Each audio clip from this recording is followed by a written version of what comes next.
ये कहानी है टाइलर रेक नाम के एक ऐसे खतरनाक स्पाई एजेंट की जो बाकी एजेंटों से बिल्कुल अलग है। दुनिया के सबसे खतरनाक शहरों में घुसकर हजारों दुश्मनों की बरसती गोलियों के बीच से लोगों को जिंदा निकाल लाना ही उसका काम है। सब लोग उसे एक चलता फिरता वन मैन आर्मी मानते हैं। आज तक उसका एक भी मिशन फेल नहीं हुआ, लेकिन इस बार उसे ऐसा मिशन मिलने वाला था जहाँ से जिंदा लौटना ही उसके लिए सबसे बड़ी चुनौती बनने वाली थी। तो कहानी की शुरुआत एक सुनसान इलाके से हुई, जहाँ हमें सबसे पहले टाइलर की बॉस निकोल दिखाई गई, जो टाइलर को उसकी जिंदगी का सबसे खतरनाक मिशन सौंपने आई थी। उसने बताया कि टाइलर को बांग्लादेश के ढाका शहर में जाकर एक इंडियन ड्रग लॉर्ड के बेटे ओबी को बचाना है, जिसे कुछ दिन पहले पुलिस की वर्दी में आए किडनैपर इंडिया से उठाकर बांग्लादेश ले गए थे। मिशन पूरा होने पर उसे मुंह मांगी कीमत मिलने वाली थी, इसलिए उसने बिना देर किए इस मिशन की खोजबीन शुरू की। जल्द ही उसे पता चल गया कि ओबी को बांग्लादेश के सबसे बड़े गैंगस्टर ने किडनैप किया है, जो उसके बाप से बदला लेना चाहता है। मिशन की डिटेल्स मिलते ही टाइलर बिना एक पल गवाए बांग्लादेश पहुंच गया। वह एक डीलर का आदमी बनकर सड़क किनारे बैठकर किडनैपर्स का इंतजार करने लगा। उससे थोड़ी दूरी पर एक दाढ़ी वाला आदमी भी टाइलर के इशारे का इंतजार कर रहा था। कुछ ही देर में टाइलर को कॉल आया। फोन पर बताया गया कि उसे सामने वाली लॉन्ड्री शॉप तक जाना है, लेकिन जैसे ही वो वहां पहुंचा तभी किसी ने पीछे से उसकी कमर पर पिस्टल तान दी। इसके तुरंत बाद एक वैन उसके सामने आकर रुक गई। किडनैपर्स ने उसे काला कपड़ा पहनाया और जबरदस्ती वैन में डालकर ले जाने लगे, लेकिन उन्हें नहीं पता था कि यह सब कुछ टाइलर के प्लान का हिस्सा है। कुछ ही समय बाद टाइलर को एक सुनसान बिल्डिंग में ले जाया गया, जहां पहुंचते ही किडनैपर्स ने फिरौती के लिए उसके सिर पर पिस्तौल तान दी, पर टाइलर ने एक भी बार पलक नहीं झपकाई। उसने कहा कि पहले उसे लड़के को जिंदा देखना है, तभी वह फिरौती देगा। जब उसने देखा कि ओबी पूरी तरह सुरक्षित है, तब उसने आसपास के गार्ड और जगह का अंदाजा लगाया। तभी टाइलर फिरौती देने को तैयार हो गया। जैसे ही वे लोग उसे बाहर ले जाने लगे, तभी दाढ़ी वाले आदमी ने हमला कर दिया।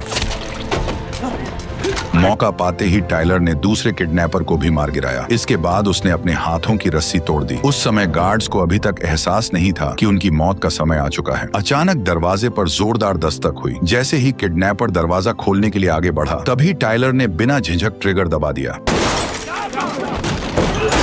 कमरे के अंदर घुसते ही वह हर एक किडनैपर पर टूट पड़ा। गोलियों की आवाज ने तुरंत बाहर तैनात गार्ड्स का ध्यान खींच लिया, लेकिन वे जैसे ही हथियार उठाने गए, बाहर छिपे दाढ़ी वाले आदमी ने एक एक करके सभी को गोली मारकर ढेर कर दिया। उधर दूसरी तरफ टाइलर ने घर के अंदर बचे हुए गुंडों का सफाया शुरू कर दिया, लेकिन कुछ ही देर में उसकी गोलियां खत्म हो गईं, जिससे उसे हाथापाई पर उतरना पड़ा। टाइलर थॉर का हथौड़ा तक उठा चुका था, इसलिए ये छोटे मोटे गुंडे उसके सामने बच्चे थे। उसने पलक झपकते ही कई सारे गुंडों को धूल चटा दी। तभी बाहर से एक गुंडा तलवार लेकर उस पर टूट पड़ा, लेकिन टाइलर ने टेबल पर रखा कप उठाकर सीधे उसकी छाती पर दे मारा और वो वहीं बेहोश होकर गिर पड़ा। जैसे ही दूसरा गुंडा उठने वाला था, टाइलर ने लात मारकर टेबल से उसका सिर फोड़ दिया। पीछे से एक और गुंडा बंदूक लेकर आया, लेकिन टाइलर के सामने वह भी टिक नहीं पाया। जैसे ही उसे लगा कि अब सब खत्म हो गया, तभी पीछे से बंदूक लोड होने की आवाज आई। उसने मुड़कर देखा तो एक छोटा बच्चा बंदूक पकड़कर लोड कर रहा था, पर टेलर ने उस पर हमला नहीं किया, क्योंकि उसके अपने खुद के कुछ उसूल थे। इसलिए उसने बच्चे से बंदूक छीन ली और तुरंत उसे दूर जाने को कहा। इसके बाद टाइलर ने फौरन ओबी की बंधी रस्सियां खोल दी और उसे अपने पीछे चलने को कहा। जल्द ही टाइलर प्लान के मुताबिक ओबी को लेकर वहां से निकलने लगा। दूसरी तरफ गैंगस्टर को टाइलर के बारे में सब पता चल गया। उसने तुरंत सेना को ऑर्डर दिया कि पूरे इलाके को सील कर दिया जाए। साफ था कि उसे टाइलर का अगला कदम पता था, लेकिन सालों से एक ही काम को कर रहा टाइलर इस सब का अंदाजा पहले ही लगा चुका था। उसने ओबी को एक सुनसान फैक्ट्री तक गाड़ी से पहुंचाया। फिर उसने खुद के लिए बुलेट प्रूफ जैकेट पहना और उस पर लगे उपकरणों से निकोल से कांटेक्ट किया। इसके बाद उसने ओबी को भी एक बुलेट प्रूफ जैकेट पहना दी। आखिर में उसने एक वीडियो रिकॉर्ड करके निकोल को भेज दी। तब उसने अगला प्लान शुरू किया। टाइलर ओबे को लेकर सीधे जंगल के किनारे बहने वाली नदी की तरफ बढ़ने लगा। निकोल की टीम पहले से ही शिप तैयार किए हुई थी, बस टाइलर को ओबे के साथ शिप तक पहुंचना था। लेकिन जल्द ही पूरे प्लान की धज्जियां उड़ने वाली थी। अचानक निकोल को कुछ गड़बड़ महसूस हुई। उसने टाइलर से थोड़ी देर रुकने को कहा। जब शिप में बैठे लोग टाइलर का इंतजार कर रहे थे, तभी अंदर से अचानक तेज अलार्म की आवाज गूंज उठी, जिससे माहौल एक पल में बदल गया। जैसे ही टाइलर के साथी नीचे उतरकर जांच करने पहुंचे, तभी एक नकाब पोश आदमी ने पीछे से हमला कर दिया और एक ही झटके में दोनों को मौत के घाट उतार दिया। बाहर निगरानी कर रहे दाढ़ी वाले को भी कुछ गड़बड़ लगी। उसने तुरंत स्नाइपर राइफल के स्कोप से अंदर की ओर देखा, लेकिन अगले ही पल नकाब पोश आदमी उस तक पहुंच गया और उसे भी मार गिराया।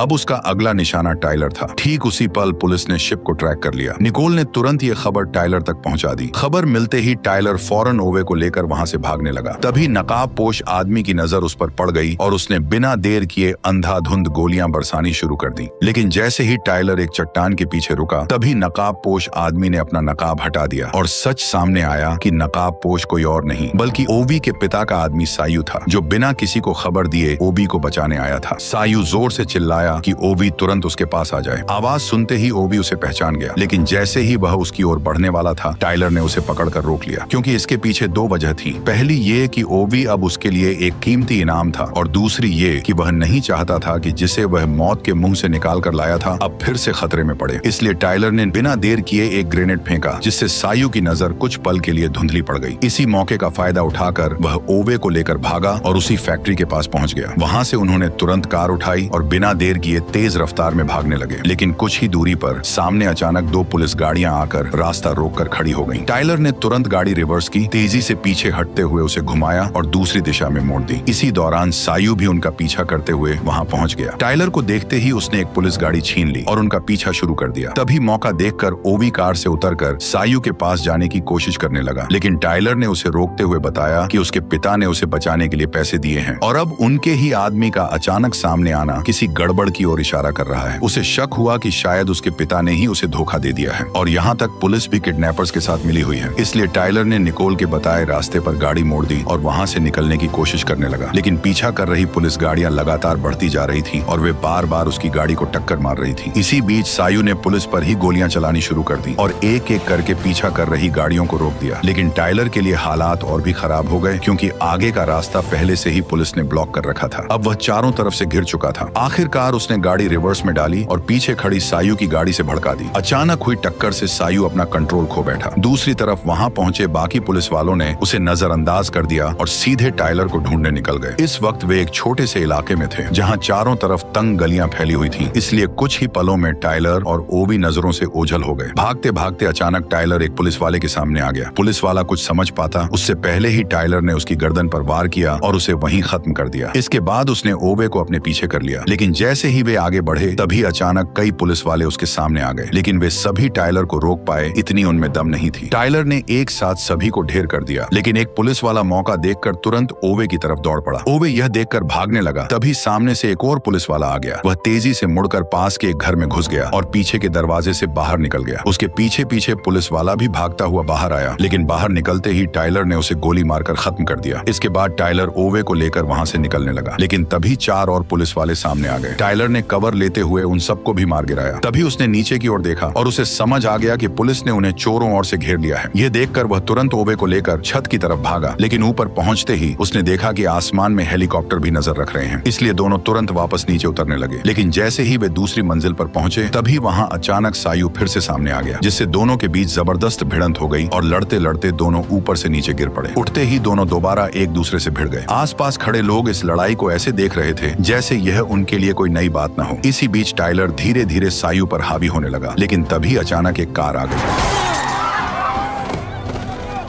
टाइलर को गिरते देख सायू तुरंत उठा और जमीन से बंदूक उठाकर टाइलर को खत्म करने के लिए आगे बढ़ने लगा। तभी उसे ओवे की चीख सुनाई दी और वह तुरंत उसकी आवाज की तरफ मुड़ गया। वहां पहुंचकर उसने देखा कि कुछ पुलिस वाले ओवे को पकड़कर ले जा रहे थे। उसने बिना देर किए उन सभी पुलिस वालों को मार गिराया और फिर ओवे को उठाकर वहां से निकलने लगा, लेकिन जैसे ही वह मोड़ तक पहुंचा तभी टाइलर ने ट्रक से उसे टक्कर मार दी। इसके बाद उसने ओवे को तुरंत ट्रक में बैठाया और फिर दोनों वहां से तेजी से निकल गए, लेकिन ऊपर उड़ रहा हेलीकॉप्टर लगातार उनका पीछा कर रहा था। जैसे ही वे पुल के नीचे पहुंचने वाले थे तभी टाइलर ने तुरंत एक फैसला लिया। उसने ओवे के साथ चलते ट्रक से छलांग लगा दी। इसके तुरंत बाद ट्रक आगे जाकर तेल के टैंकर से टकराया और जोरदार धमाके के साथ फट गया। उस धमाके से उठे धुएं ने हेलीकॉप्टर की नजर को पूरी तरह भटका दिया और इसी मौके का फायदा उठाकर टाइलर ओवे को लेकर वहां से निकल गया। जल्द ही कर्नल को पता चल गया कि वे दोनों अभी भी जिंदा हैं। ये सुनते ही गैंगस्टर ने तुरंत अपने सभी लोगों को टाइलर को मारने के लिए भेज दिया। उधर टाइलर ओवे को लेकर एक पुराने गार्ड रूम में छुपा हुआ था, जहां वहाँ ओवे की मदद से उसने अपने घायल हाथ पर पट्टी बांधी। तभी उसे निकोल का फोन आया। उसने बताया कि सायू ओवी के पिता का ही आदमी है और अब उसका पिता पैसे देने से बचना चाहता है, इसलिए उसने सायू को भेजा है ताकि वह टाइलर की नाक के नीचे से ओवी को वापस ले जा सके। निकोल ने यह भी बताया कि इस मिशन में टाइलर के अलावा उसकी पूरी टीम मारी जा चुकी है, इसलिए उसने टाइलर को साफ सलाह दी कि वह ओवी को वहीं छोड़ दे ताकि वह खुद आसानी से दुश्मनों के बीच से निकल सके। लेकिन टाइलर ने साफ मना कर दिया क्योंकि अब वो बुरी तरह फंस चुका था और केवल पैसे न मिलने की वजह से वो एक छोटे से बच्चे की जान जोखिम में नहीं डाल सकता था। टाइलर की यह बात सुनकर आखिरकार निकोल मान गई। उसने कहा कि वह 4 किलोमीटर दूर पुल के पास हेलीकॉप्टर का इंतजाम कर देगी और वहीं से उन्हें बाहर निकाला जाएगा। निकोल की बात मानकर टाइलर रात में ही वहां से निकलने लगा। उसने सड़क पर खड़ी एक कार का लॉक तोड़कर उसे खोल लिया, लेकिन जैसे ही वो गाड़ी स्टार्ट करने वाला था, अचानक कुछ गुंडे उसके सामने आकर खड़े हो गए। टाइलर यह देखकर एक पल के लिए चौंक गया कि सामने हथियार थामे गुंडे असल में छोटे छोटे बच्चे थे। वह उन्हें देख ही रहा था कि अचानक उन्होंने बिना कुछ सोचे सीधे उस पर गोलियां बरसानी शुरू कर दी। टाइलर तुरंत गाड़ी के पीछे छिप गया और तुरंत कुछ स्मोक ग्रेनेड फेंक दिए। क्योंकि सामने बच्चे थे इसलिए वह उन्हें मारना नहीं चाहता था। जैसे ही वे पास आए, उसने एक को कार के दरवाजे में फंसा दिया और दूसरे को दरवाजा मारकर दूर गिरा दिया। इन हथियार लिए बच्चों के सामने भी टाइलर पूरी तरह कंट्रोल में था और वह सिर्फ उन्हें रोकते हुए खुद को बचा रहा था, लेकिन बच्चों का उसे जिंदा छोड़ने का कोई इरादा नहीं था। इसलिए सबसे छोटे बच्चे ने तुरंत उस पर बंदूक तान दी, लेकिन इससे पहले कि वह गोली चला पाए, टाइलर ने एक थप्पड़ मारकर बच्चे को जमीन पर पटक दिया। तभी अचानक ऊपर से सरकारी हेलीकॉप्टर पहुंच गया। ये देखकर टाइलर ने देर नहीं की और तुरंत ओवे को लेकर वहां से निकल गया। भागते भागते दोनों एक गंदे नाले में कूद गए और किसी तरह बच निकले। फिलहाल वे दोनों खतरे से बाहर थे, लेकिन कभी भी मौत उन तक पहुंच सकती थी, इसलिए टाइलर ने चाहता हुए एक फैसला लिया। ठीक उसी समय सायू को एक कॉल आया जो टाइलर का था। टाइलर ने उसके साथ मिलकर काम करने का फैसला किया ताकि वे ओवे को शहर से बाहर निकाल सकें। जल्दी ही सायू तय जगह पर पहुंच गया। टाइलर ने उसे अपने हथियार दे दिए और हेलीकॉप्टर की लोकेशन भी बता दी, लेकिन वहां तक पहुंचने के लिए उन्हें 2 बैरिकेड पार करने थे। इसलिए टाइलर ने प्लान बनाया कि वह दुश्मनों को भटकाएगा और सायू ओवे को सुरक्षित लेकर आगे बढ़ेगा। दोनों तुरंत इस प्लान पर तैयार हो गए। कुछ ही देर में वे पहले बैरिकेड तक पहुंच गए, जहां बड़ी संख्या में सैनिक चेकिंग कर रहे थे। टाइलर ने बिना देर किए ग्रेनेड लॉन्चर उठाया और सीधे हमला कर दिया।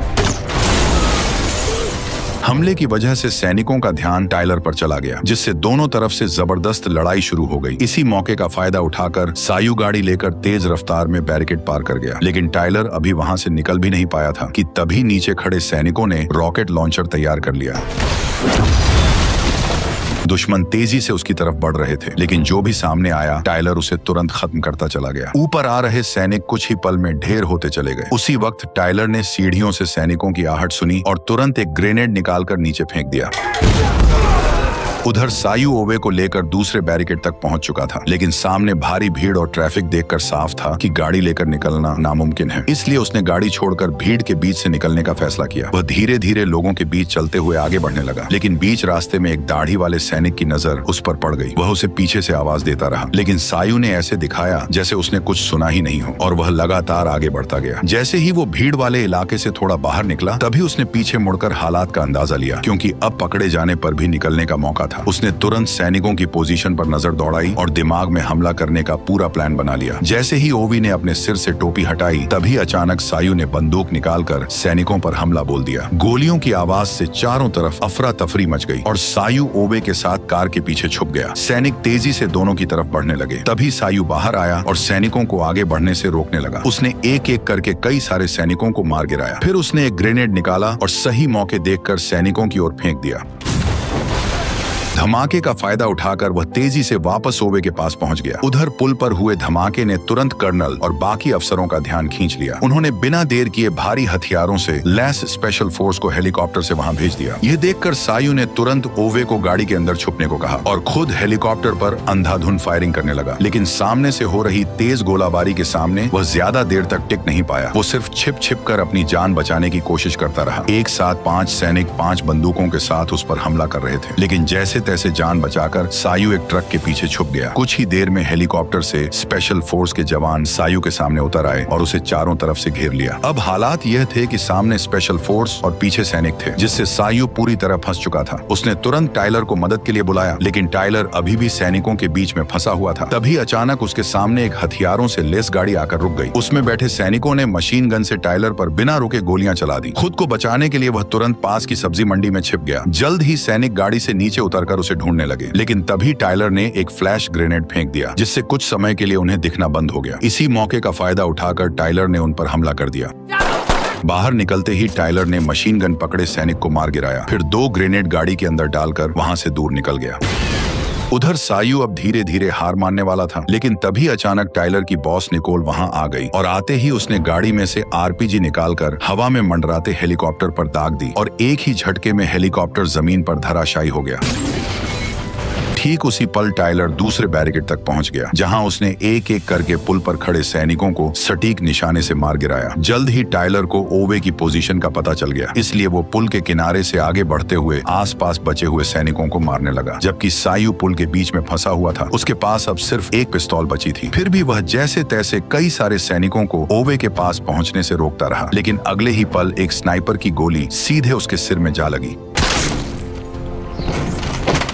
अब सायू हमेशा के लिए शांत हो गया। उधर ओवे अब पूरी तरह अकेला रह गया था और वह धीरे धीरे छुपते हुए पुल की तरफ बढ़ रहा था। जैसे ही उसे कोई दिखाई देता, वह तुरंत किसी गाड़ी के नीचे छुप जाता। तभी टायलर की मदद के लिए हेलीकॉप्टर वहां पहुंच गया, लेकिन वह अभी उतर भी नहीं पाया था कि दूर खड़े कर्नल ने अचानक फायर कर दिया और उसकी गोली सीधे को पायलट को जा लगी, जिससे वह वहीं मारा गया। पायलट ने उतरने की बजाय हेलीकॉप्टर को वापस मोड़ लिया। इतने में ही कर्नल ने निकोल के एक और आदमी को मार गिराया। यह देखकर निकोल तुरंत जमीन पर लेट गई और गाड़ी को कवर बनाकर स्नाइपर को ढूंढने लगी। लेकिन कर्नल ने एक गोली चलाने के बाद खुद को पूरी तरह छुपा लिया और उसका कुछ भी पता नहीं चला। इसी दौरान टायलर पुल के बीच तक पहुंच गया। ठीक उसी पल स्नाइपर ने भी उस पर निशाना साध लिया। तभी अचानक टायलर को सायू की लाश दिखी, लेकिन ओवे को ढूंढने की जल्दी में उसने यह नहीं देखा कि सायू को स्नाइपर ने सिर में मारा था। जैसे ही वह खुले हिस्से में पहुंचा, दूर बैठे कर्नल ने तुरंत ट्रिगर दबा दिया।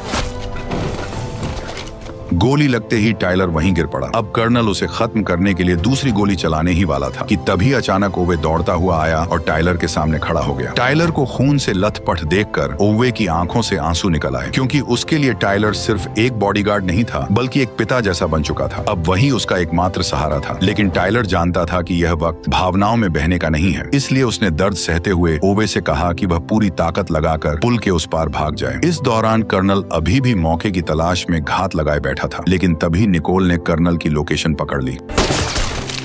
उधर टायलर ने अपनी बची हुई ताकत जुटाकर तुरंत खड़ा हो गया, ताकि ओवे को भागने का मौका मिल सके। वह अपनी जान की बाजी लगाकर पीछे से आते सैनिकों को रोकने लगा। ठीक उसी समय पर ओवे सही सलामत निकोल के पास पहुंच गया। जब ऐसा लगा कि अब सब ठीक हो गया है, तभी उसे फिर से गोली लग गई। लेकिन इस बार जिसने गोली चलाई उसे देखकर सब हैरान रह गए, क्योंकि वह कोई और नहीं बल्कि वही घुंघराले बालों वाला लड़का था जिसे टायलर ने जिंदा छोड़ दिया था। गुस्से में निकोल ने बच्चे पर जवाबी हमला कर दिया, जिससे वह भाग निकला। उधर टायलर लड़खड़ाते हुए पुल के किनारे तक पहुंचा। उसके घाव अब जानलेवा बन चुके थे और उसकी ताकत धीरे धीरे खत्म होने लगी थी। उसे सब कुछ धुंधला धुंधला दिखने लगा। तभी अचानक उसे अपने मरे हुए बेटे की झलक दिखाई दी, जिसे वो एक मिशन के दौरान बचा नहीं पाया था। उसकी यह हालत देखकर ओवे रुक नहीं सका, लेकिन इससे पहले कि वह टायलर तक पहुंच पाता, तभी वो सीधे नदी में जा गिरा। 8 महीने बाद टायलर की बॉस निकोल अकेले ही गैंगस्टर के इलाके में घुस गई और मौका देखकर जैसे ही आसिफ बाथरूम आया, उसने तुरंत उसका गेम बजा दिया।